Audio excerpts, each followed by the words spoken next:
Okay, so let me just tell you, sometimes people come to me and they say, "Hey, can you make me a guitar out of this or that?" And sure, I mean, obviously, a friend of mine brought me a shotgun, and I made a guitar out of a shotgun. I have license plates, hubcaps, a canoe oar, cigar box, actual here, and then just a nice wooden box here. But this request, I don't know, I may have to turn it down. It was brought to me, it was a pile of mangled rust. There was no paint on it, it was solid rust. And once he showed it to me, he was like, "Hey, I heard you made one out of a license plate that I brought you." Uh, and I showed it to him, and he was like, "Oh man, I've got another license plate you need to make a guitar out of." And I said, "Well, bring it to me."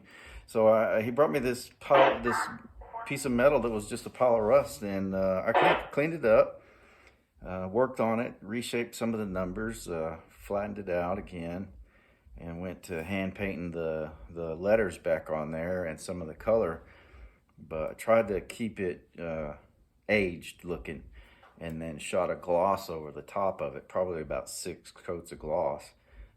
It's actually got a tear in it, and this is a license plate, and you can tell by the length of it here. It's not today's license plate. It's not a modern license plate. So let me show you what this is, and you'll maybe understand why I just can't bring myself to do anything with this other than display it as is, or even I just can't. I can't cut a hole in the center of it here to put the pickups in there. So let me show this thing to you. I've worked on it and got it to this point here, and it is a 1928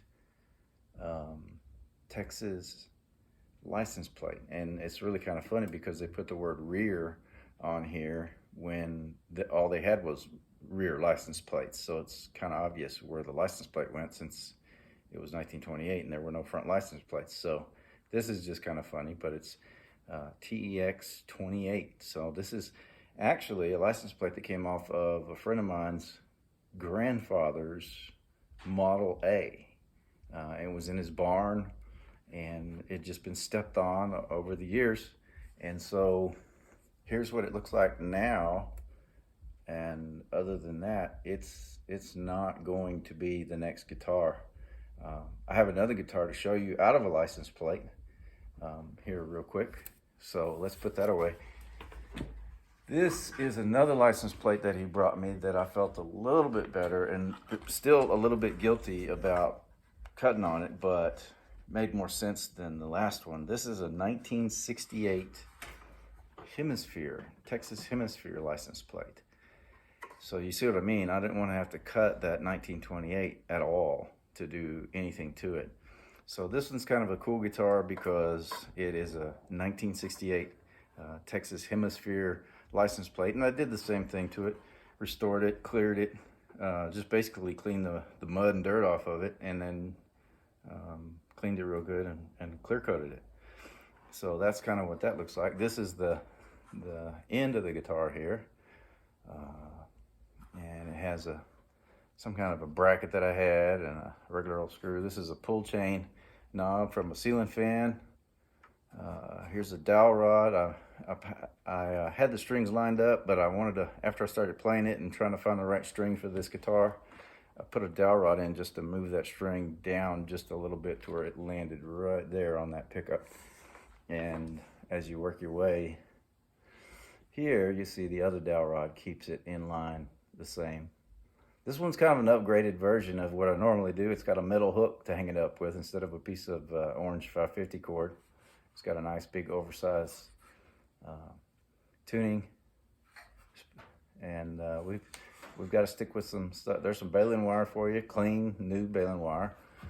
Actually, this is burned a little bit. I took our family branding iron and burned some frets into it. This is the only guitar I have that has any frets on it, actually. And then on the back side, let me flip it over this way. This is my old license plate. So I basically cut this section out of it and used it as a cover for the wooden spacer that I put in there for the 2 license plates and the gear that goes inside. So you see the guitar plugs in right here. You've got your control knobs and our easy rollers while you're playing. They sit right there where you can roll them with your thumb, real nice and easy. So I'll put a little sleigh in here and just having some fun with this one. So next video, I'll show you how it sounds like. See you then.